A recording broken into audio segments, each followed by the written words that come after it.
विद्यार्थियों नमस्कार। स्वागत है केके की हिंदी में आपका।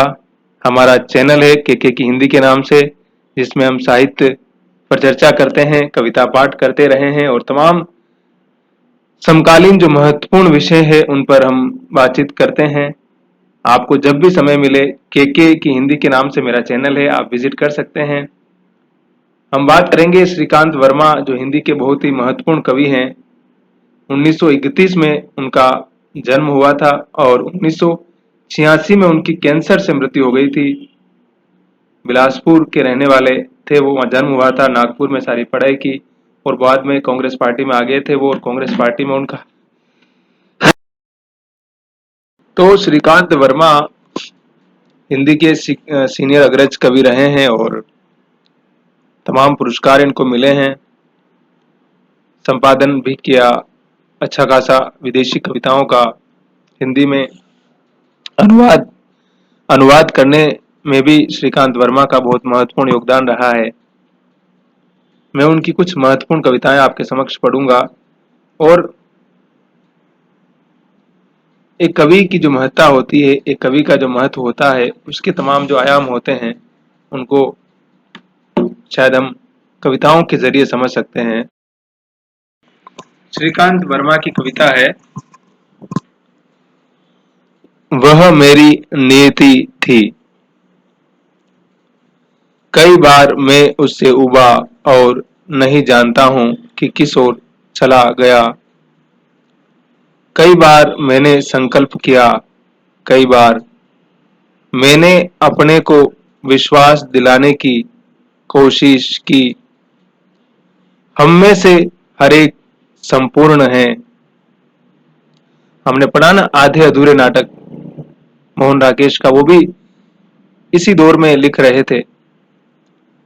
कई बार मैंने निश्चय किया, जो होगा सो होगा, रह लूंगा, और इस ख्याल पर मुग्ध होता हुआ कि मैं एक पहाड़ हूं, समूचे आकाश को अकेला सह लूंगा। कई बार मैंने पौरुष का नकाब ओढ़ वह कुछ छिपाना चाहा जो अंदर कुरेद रहा था।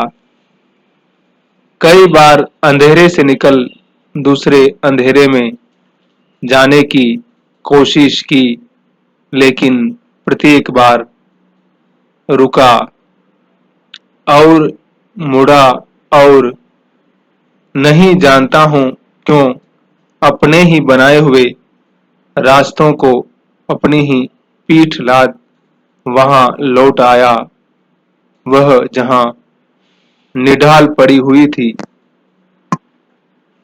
कई बार मैं उससे उबा, लेकिन प्रत्येक बार वहीं लौट आया, वहीं लौट आया।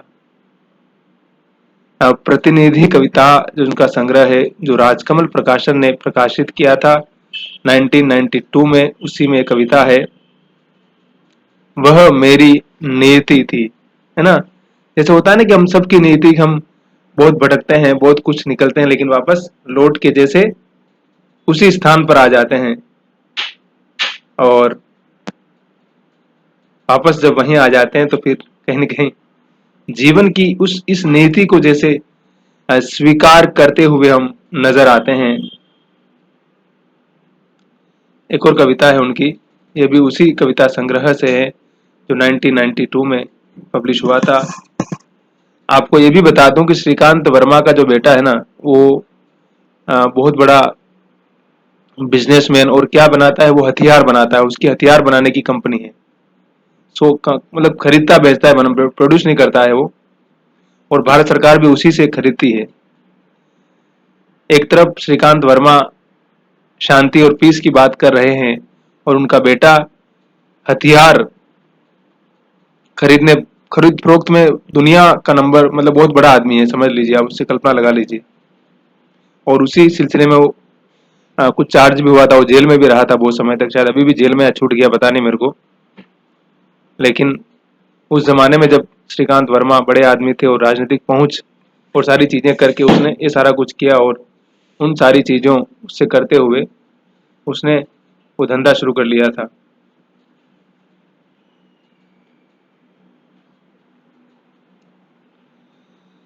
तो मैं कविता पढ़ रहा था, फिर अगली कविता है उनकी, एक मुर्दे का बयान।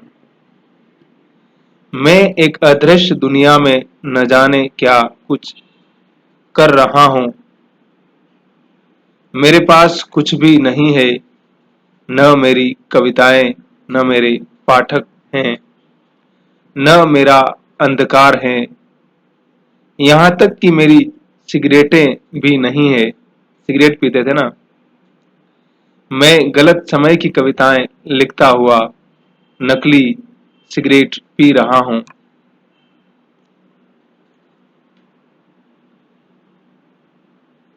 मैं एक अदृश्य दुनिया में जी रहा हूँ और अपने को टटोल कह रहा हूँ दावे के साथ।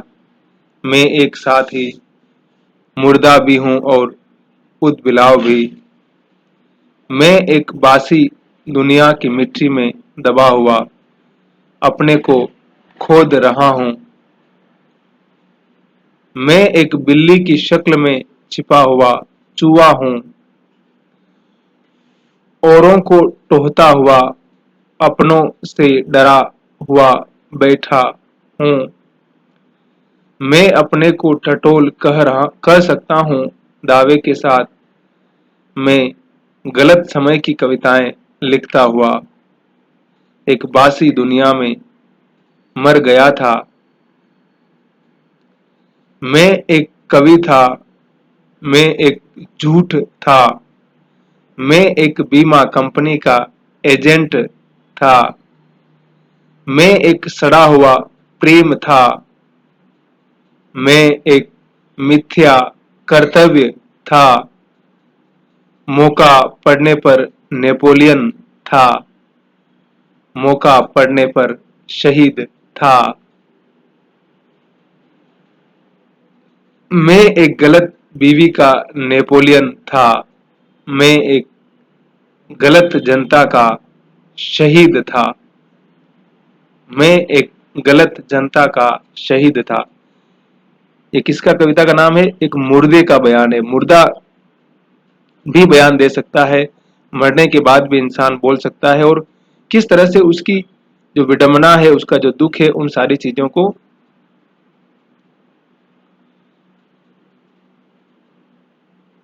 श्रीकांत जी अपनी इस कविता में दर्ज करते हुए नजर आते हैं। अगली कविता है उनकी समाधि लेख।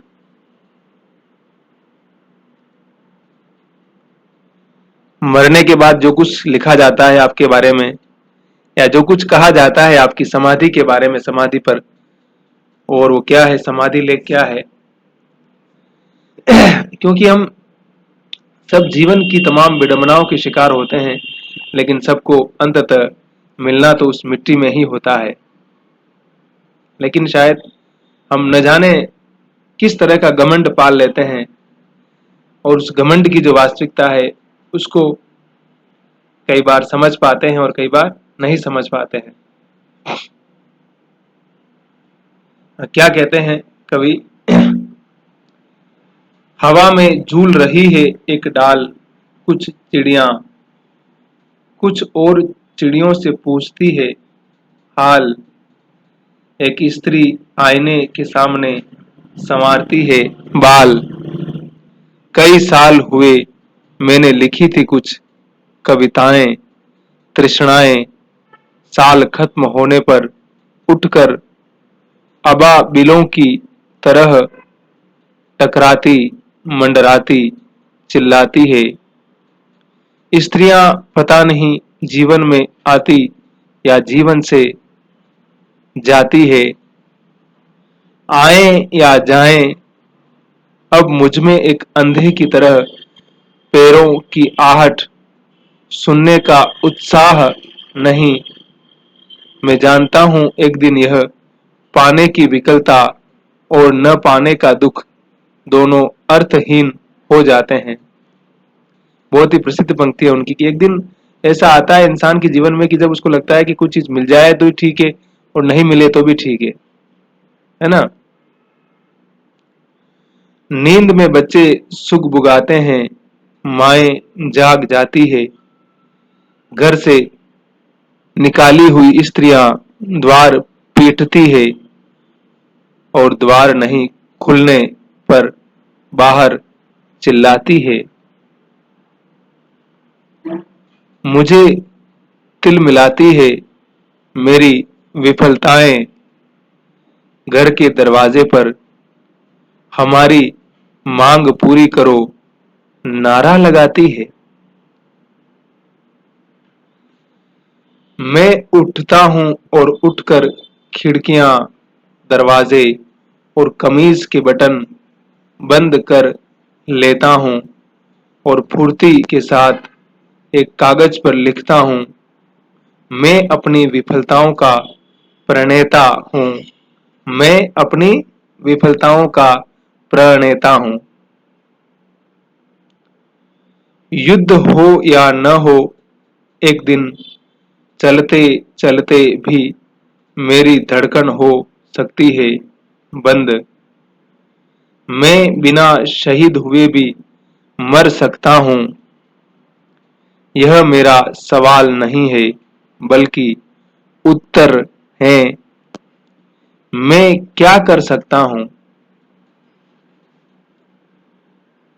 मुझसे नहीं होगा कि दोपहर को मांग दूं या सारा समय प्रेम निवेदन करूं या फैशन परेड में अचानक धमाका बन फट पड़ूं।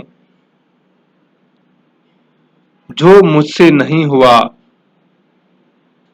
वह मेरा संसार नहीं। कोई लाचार नहीं जो वह नहीं है। वह होने को मैं गौर से सुन सकता हूं औरों के रोने को, मगर दूसरों के दुख को अपना मानने की बहुत कोशिश की नहीं हुआ। मेरे और औरों के बीच एक सीमा थी। मैंने जिसे छलने की कोशिश में औरों की शर्तों पर प्रेम किया, औरों की शर्तों पर प्रेम किया, औरों की शर्तों पर।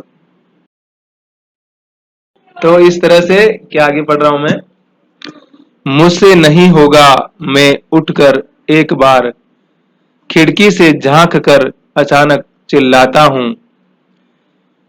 मैं बार बार नौकरी के दफ्तर और डाकघर तक जाकर लौट आता हूं, अर्जी और अपना प्रेम पत्र लिए। अपने जमाने में कितना बड़ा फासला है एक कदम के बाद दूसरा उठाने में। मगर मैंने कोई फासला नहीं, केवल अपने को तय नहीं, झूठ नहीं बोलूंगा, क्षय किया। मैं अकेला नहीं था, मेरे साथ एक और था जो साथ साथ चलता था और कभी कभी मुझे अपनी जेब में एक गिरे हुए पर्स सा उठाकर रख लेता था। मैं जानता हूं हर एक की नीति ही यही है कि कोई और उसे खर्च करे। क्या बोल रहा है कवि? हर एक की नीति ही यही है कि कोई और उसे खर्च करे। एक आदमी दूसरे का और दूसरा तीसरे का दहेज है। जिसकी वाणी में आज तेज है, 10 साल बाद वह इस तरह लौट आता है जैसे किसी वेश्या के कोठे से अपने को बुझाकर, गाकर, रिझाकर। वह क्या पाना चाहता था? शायद मैं यही ठीक इसी जगह आना चाहता था। बाहर समुद्र है, ताड़ है, आड़ है। मैं जानता हूं अपने को बिछाकर हर आदमी प्रतीक्षा कर रहा है, जिसे करनी हो करे, जिसे रहना हो रहे। प्रतीक्षा के क्यों में और प्राप्ति की गोद में, भुजाओं में। जिसे लूट का माल और ठगी का प्रेम ले जाना हो ले जाएं नावों में बाकी लोग, डाह यानी कि घृणा या ईर्ष्या। जीवन बिताएंगे मल्लाहों की तरह बंदरगाह में। कुछ लोग मूर्तियां बनाकर फिर बेचेंगे क्रांति की, ब्रैकेट में अथवा षड्यंत्र की। कुछ और लोग सारा समय कस्में खाएंगे लोकतंत्र की, मुझसे नहीं होगा। जो मुझसे नहीं हुआ वह मेरा संसार नहीं, जो मुझसे नहीं हुआ मेरा संसार नहीं। समाधि लेख कविता का नाम है। कहने की मतलब समाधि लेख पर क्या लिखा जा सकता है, इंसान कितना झूठ बोलता है, कितना सच बोलता है। आगे कहते थे ना कि लोग आत्मकथा सत्य कहने के लिए नहीं बल्कि सत्य छुपाने के लिए लिखते हैं। अगर इसी प्रकार का उद्देश्य है हमारी सभ्यता का कि हम सच छुपाने के लिए एक अजीब ही तरह का झूठ गढ़ते हैं, तो फिर उससे बढ़िया है कि उसको नहीं न ही कहा जाए। ठीक है ना। एक और कविता पढ़ देता हूं उनकी, वसंत सेना। देखिए, इंसान सफलता और असफलता हर तरह के मुकाम अपनी जिंदगी में हासिल करता है, अर्जित करता है, और कैसे वो कभी घमंड में चूर हो जाता है तो कभी वो निराशा में पूरी तरह से डूब जाता है। कवि क्या कहता है जीवन के बारे में वसंत सेना के माध्यम से। सीढ़ियां चढ़ रही है वसंत सेना, अभी तुम न समझोगी वसंत सेना, अभी तुम युवा हो। सीढ़ियां समाप्त नहीं होती, उन्नति की हो अथवा अवनति की, आगमन की हो या प्रस्थान की, अथवा अवसान की अथवा अभिमान की, अभी तुम न समझोगी वसंत सेना। न सीढ़ियां चढ़ना आसान है, न सीढ़ियां उतरना। जिन सीढ़ियों पर चढ़ते हैं हम, उन्हीं सीढ़ियों से उतरते हैं हम। निर्लिप्त है सीढ़ियां, कौन चढ़ रहा है कौन उतर रहा है, चढ़ता उतर रहा है या उतरता चढ़ रहा है। कितनी चढ़ चुके कितनी उतरना है, सीढ़ियां न गिनती है न सुनती है वसंत सेना, है ना। वसंत सेना के माध्यम से कवि कह रहा है कि जो सीढ़ियां होती है ना, कि हम कई बार चढ़ते हैं ऊपर, कई बार नीचे आते हैं। जैसे कहते हैं ना कि समय तो वही चल रहा है ना, हम समय के भीतर जी रहे हैं, लेकिन कई बार हम ये सोचते हैं कि हम इस समय को संचालित कर रहे हैं। और यही मनुष्य का जो इल्यूजन है, यही मनुष्य का जो भ्रम है ना, यही उसे पतन की तरफ ले जाता है। क्योंकि सब कुछ हमारे हाथ में नहीं है, हम सिर्फ इस समय की यात्रा में एक बहुत बहुत छोटे हिस्से हैं।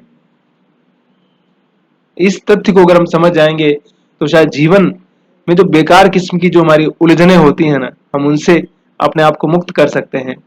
आपने कविताएं पूरी सुनी, उसके लिए बहुत बहुत शुक्रिया। और केके की हिंदी के नाम से हमारा चैनल है, आपको जब भी फुर्सत मिले आप आइए, लाइक शेयर कमेंट सब्सक्राइब कीजिए। बहुत बहुत शुक्रिया। मिलते हैं अगली कविता में।